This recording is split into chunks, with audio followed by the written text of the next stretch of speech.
Hi, you guys can hear me fine? Okay. Now I know, today's topic is a bit unusual, coming from an academic and an educator. But this started about 4 to 5 years ago. I was having dinner with some of my wife's friends, and the husband of one of the wife's friends, and I and some were washing the dishes, and we were talking. And then after a while, he said to me, Eric, I believe that going to college is a waste of time, unless you're going for a technical degree or a professional degree, like medicine, engineering, architecture, law, where you need a certification. And I said, computer science, you don't even need to go to college, especially IT and computer science. And I said, well, what do you mean? So he said, well, most of the things nowadays, you can go to Google, Wikipedia, you can go and learn online, on YouTube. Or if worst comes to worst, you don't understand it, buy a textbook from the bookshop. And you have to understand this guy's background. His name is Ryan, by the way. He started with a degree in hospitality, went and did some business with his parents, and his wife, married his wife, and they started a music school together.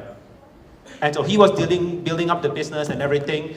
After a while, he realized he had no HR, human resource software to manage the staff and all that. And so he learned by himself, through YouTube and reading up books, how to program an HR module by himself. And then after a while, he realized there was a need. Because all of these small companies, 5, 10, 20 people, cannot afford this kind of HR software, which is very expensive out in the market. So he decided, he gave it to them, free, and if you wanted only the basic module, of course, customization, extra modules, then he would charge for it. And when the music school, they finally closed it down due to the economic events at the beginning of the year, that's what he's doing full-time now. From hospitality, to business, to programming, just like that. And he had a very strong case. And also from my experience with the students, a lot of the students here at INTI, about, I think depending on the cohort, 30 to 50% of the students are working part-time jobs or doing their own business or doing things that if they had full-time ability to do that job full-time, they can earn a pretty good living.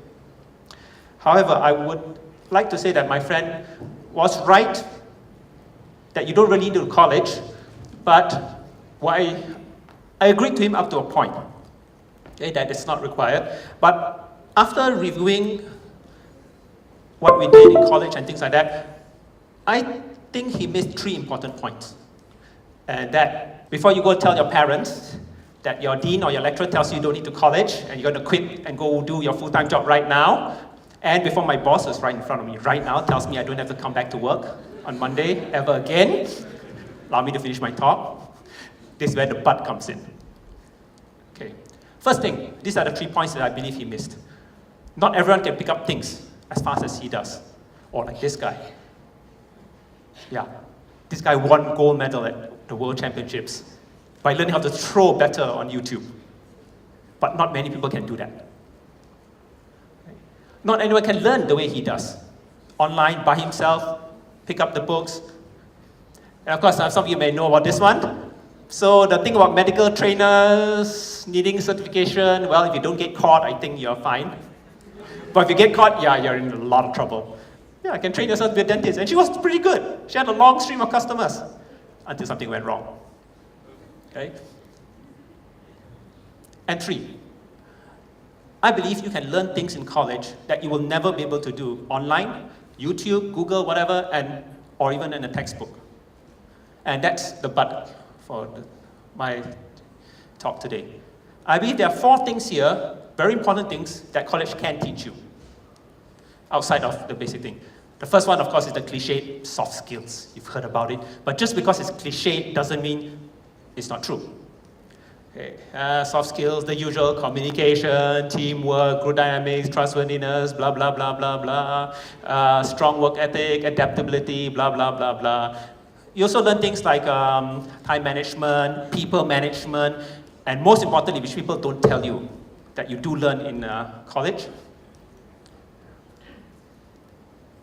boss management. What's boss management? First of all, in order to learn how to manage your bosses, you got to see your teachers are not your enemies. Okay? Yes, some of you may think that teachers are out there to give as many Fs as they can get and to set a new record for the number of Fs they can give per semester, but no, that's not the way most lecturers work. They actually try to help you, both the good, the bad, the boring. Try and see them as your practice bosses. Okay? And some of them can be your mentors, if they're the right field that you're interested in, and some of them may be your friends. Now, what do I mean by practice bosses? Because at work, you're going to face all sorts of bosses as well. You've got the good, the bad, the boring, the boss from hell, the task driver, the slave master, all sorts. How are you going to manage them? This is where you practice, in college. Where you're only going to be there for 4 months or the semester, and you're done. Whereas your boss is going to see them a lot longer than that. And maybe you get a good boss, but how do you deal with the other department heads? Like finance, bursary, sales, marketing, PR, and other different departments that you're going to have to work with. Every one of them has their own requirements, own expectations, own policies that they have to follow, and they want you to follow. So, in college, the teachers have their own expectations as well. For you to be able to be good boss managers, take the opportunity, both the good, the bad, and the boring, learn how to manage the expectations. Ask the right questions, ask the good questions, and don't be too afraid of them. Most of them don't bite. They may have a lot of bark, but not much bite, most of them. Okay? Second one, college is a safe space for you to fail. Yes, fail. Try, you may fail, you may succeed, but in the end, hopefully you will learn something from what you've done. Okay, so here in college, we know you're students. So you're not expected to get it right the first time. You're not supposed to get 100% all the time, every time. Because you're a student. You're allowed to make mistakes. You're allowed to fail. Because this is where you learn. This is that safe space to learn before you go out. And this is not to say that when those people are already working who didn't go to college won't learn this, but you have more time and more freedom than those people have, because the margin of failure once you go out to work is very, very small. And some places where a wrong decimal point can cost you the difference between 100,000 and 1 million, you may have 0 chances to making mistakes at work. Here, just 1 mark. It may only cost you 1 mark, 5 marks. The final exam may cost you a little bit more, but it's just your grade. So remember, never be afraid of failure here in college, because this is the place to fail, to make mistakes, to try, to do new things. And if you make mistakes, it's okay. You learn, you grow from it. Because even Richard Branson himself admitted, in business, one thing is certain, you will make mistakes.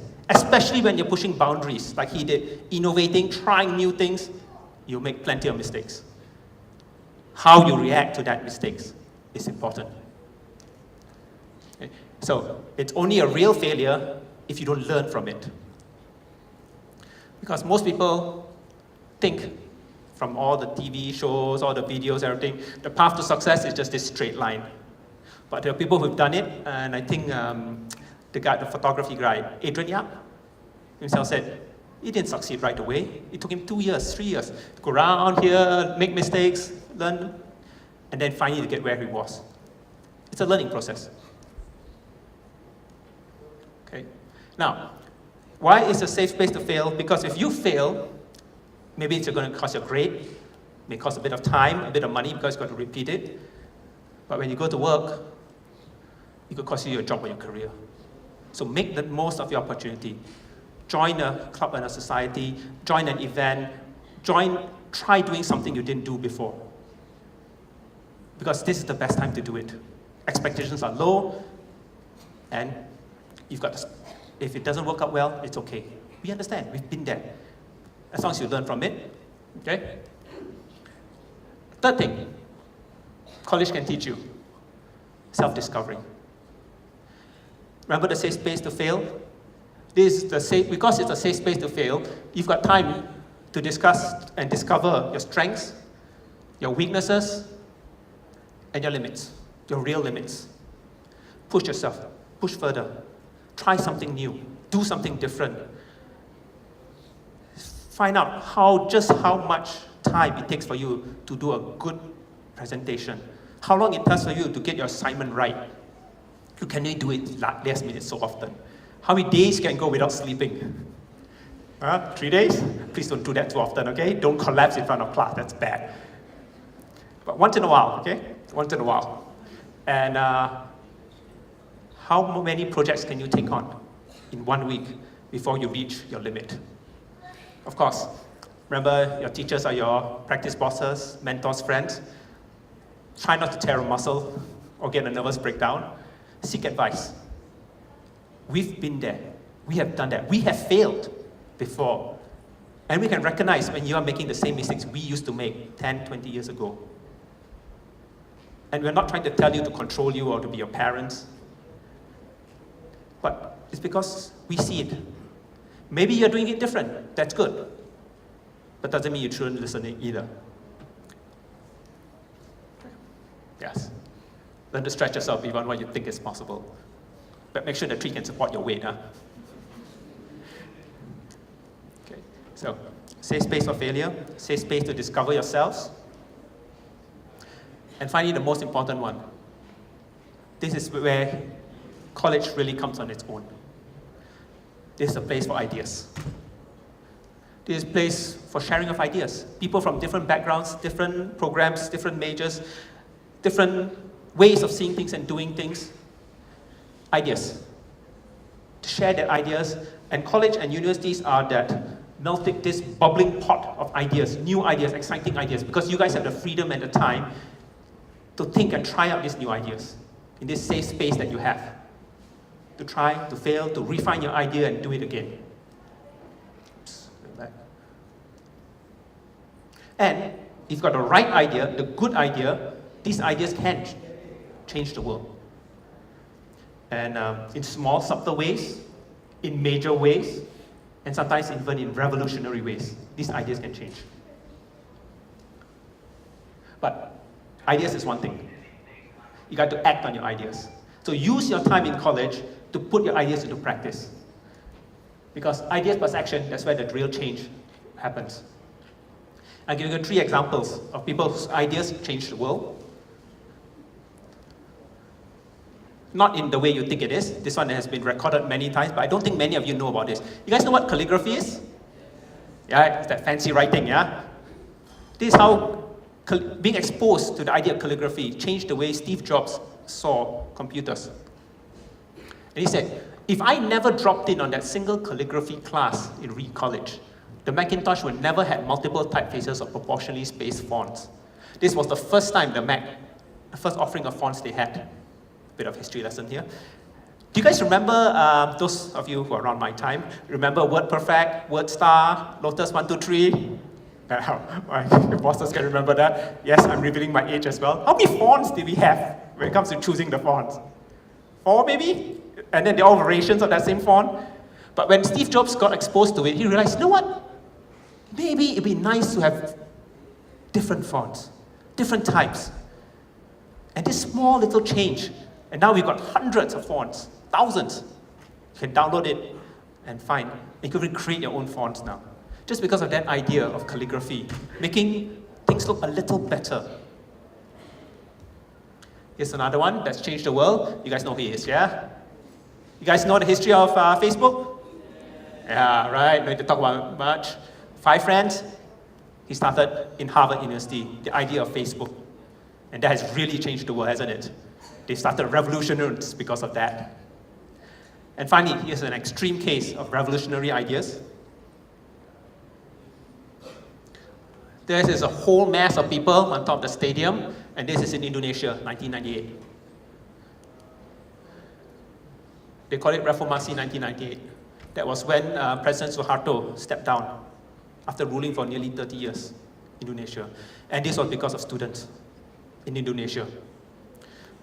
And this was not the first time they had done it. In 1966, because of the students, Indonesia caused the stepping down of the previous dictator, Sukarno, and Suharto took over. And later then, he tried to suppress the students because he saw what's happening, but it didn't work.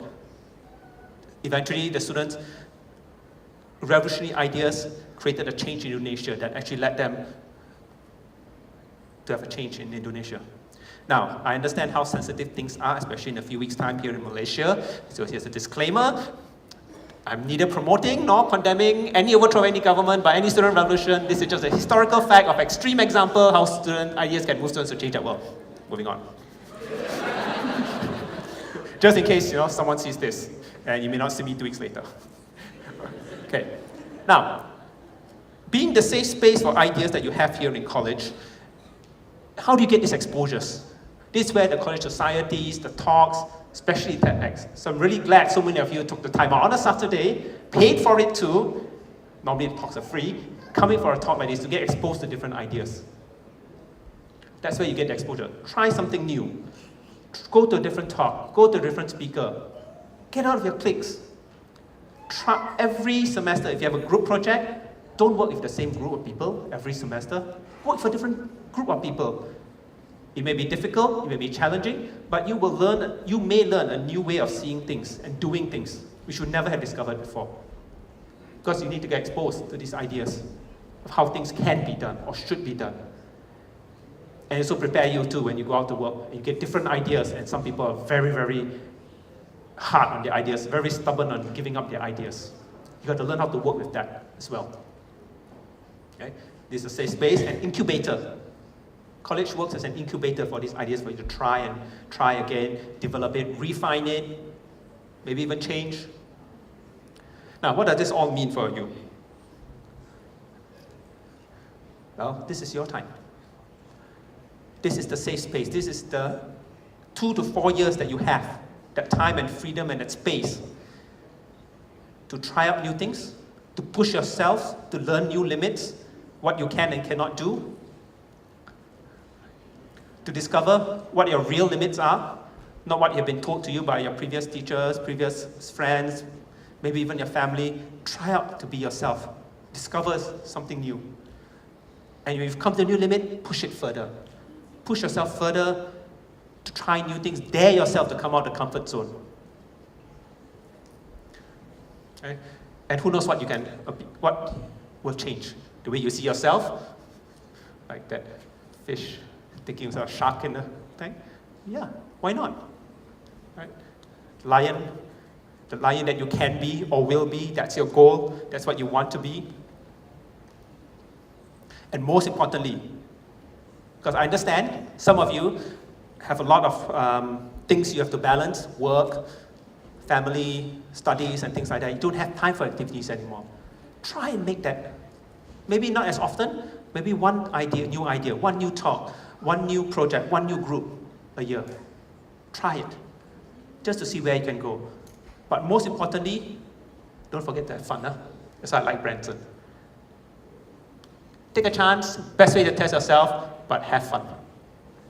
Don't see it as a negative thing. That's when you become afraid of failure. Have fun, try it. Because when you're having fun trying it, you have no problem getting up and doing it again, something different. And once you have experienced new ideas, and once your mind has been stretched by new ways of seeing things, your horizons has been broadened, it's very difficult for you to go back to the old you, the you were before you were in high school, or when you first entered college. You will have seen new things. So, push harder, go further,